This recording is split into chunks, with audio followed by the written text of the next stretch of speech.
bonsoir à tous et bienvenue à notre communauté Guinée Active. Guinée Active est une communauté du programme Encourager l'insertion des jeunes en milieu rural qui a pour mission d'articuler un écosystème pour soutenir l'entrepreneuriat dans les zones rurales guinéennes. L'objectif de ce programme d'insertion économique est de conscientiser et activer des talents de jeunes en milieu rural afin d'œuvrer à la résolution des problèmes de la jeunesse. Notre communauté contribue à l'émergence des jeunes entrepreneurs ruraux disposant des idées de création d'entreprises à forte potentialité de croissance et nous mettons l'accent sur les façons de réinventer les nouvelles perspectives et opportunités commerciales en milieu rural. Notre ambition est que chaque jeune prenne conscience qu'il possède un potentiel, un talent unique pour contribuer au développement de la Guinée par son travail. Nous proposons ainsi des contenus instructifs et des pédagogies ainsi que des outils accessibles à tout un chacun pour passer de l'idée à l'action.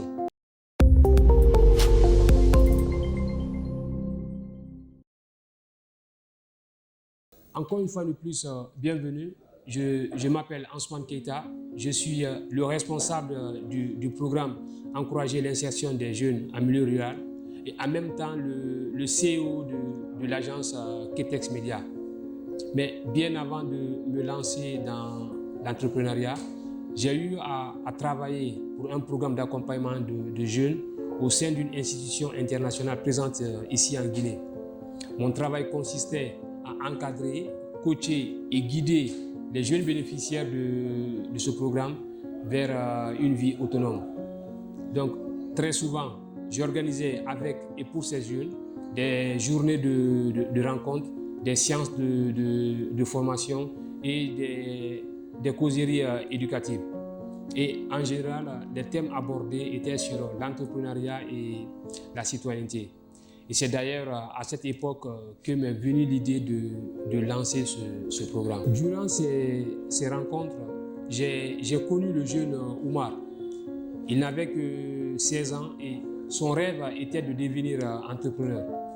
Et ce jeune était vraiment impressionnant et il n'avait que des bonnes idées de création d'entreprise, surtout dans le domaine agroalimentaire, puisque sa mère était commerçante et il voulait aider cette dernière dans la commercialisation et la distribution de ses produits. Et franchement, ce jeune était débordant d'imagination. Pendant des minutes, il pouvait proposer des solutions pertinentes aux difficultés que rencontrait sa mère, ainsi que tant d'autres femmes même dans leur commerce. Et j'admirais bien ce jeune parce qu'il prenait son temps pour observer les gens de son entourage et il était très très attentif. Ce jeune, dans nos discussions, il s'imaginait déjà grand, un grand chef d'entreprise, une personnalité influente. Mais son problème, il voulait attendre un peu plus tard pour lancer son projet, histoire d'acquérir plus de connaissances dans certains domaines de la vie et profiter de l'occasion pour mettre de l'argent de côté pour pouvoir réussir son projet. Et moi, je le trouvais innocent. Innocent parce que je savais qu'il ignorait complètement la réalité. Il ne savait pas qu'avoir de très bonnes idées comme ça était à la portée de tout le monde, mais rares sont ceux qui parviennent à la mettre en œuvre. Ils attendent toujours le bon moment pour agir et ils trouvent toujours une excuse pour remettre à demain.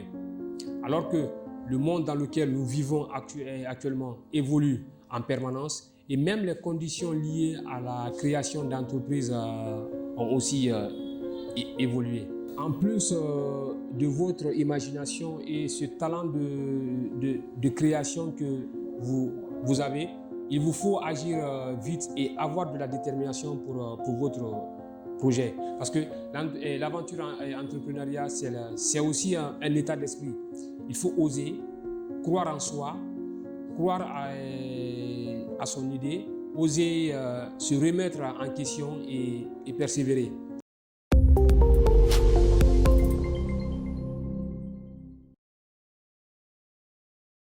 Ce jeune me rappelait ma propre personne quelques années en arrière lorsque je finissais mon cursus universitaire. Diplômé et fier, je croyais que l'aventure entrepreneuriale était simple. Je n'avais pas encore bien saisi la notion de l'échec, puisque je n'en avais pas encore rencontré sur mon chemin. Je croyais qu'il suffisait d'avoir des bonnes solutions, des bonnes intentions pour réussir. Et surtout, je croyais qu'il suffisait de travailler dur pour obtenir le succès sans obstacle. Eh bien, la vie m'a réservé de belles surprises sur ce point. Mais malgré toutes les difficultés que j'ai eu à rencontrer, rien ne m'a empêché de recommencer et faire exactement ce que j'aime le plus dans ma vie, la communication. Oui, c'est ma passion, c'est ce que j'aime depuis ma tendre enfance. Donc, malgré toutes les difficultés que j'ai eu à rencontrer, je me suis toujours accroché et faire cette passion qui a brillé en moi. Et c'est justement pour cette raison que j'ai une immense joie de faire ce podcast et de partager ce moment avec vous.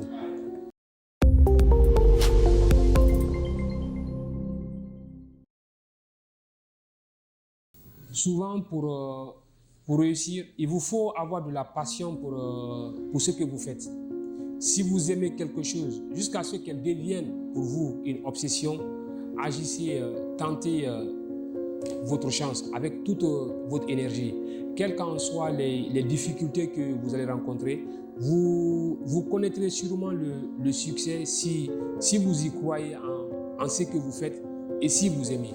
Comme pour reprendre les propos de l'inventeur aux 10 000 brevets, Thomas Edison, durant toutes ces années, je n'ai jamais échoué. J'ai seulement trouvé 10 000 solutions qui ne fonctionnent pas. Et en tant que jeune, si vous voulez avoir cette chance de recommencer votre projet autant de fois jusqu'à obtenir la meilleure solution adaptée, c'est maintenant lorsque vous êtes jeune. J'espère avoir mérité votre attention et si c'est le cas, laissez-nous un gros pouce bleu pour nous soutenir et n'oubliez pas d'activer la petite cloche de notification et j'espère vous retrouver le jeudi prochain à la même heure pour un autre numéro, si Dieu le veut bien. Mais d'ici là, restez toujours jeunes dans vos cœurs.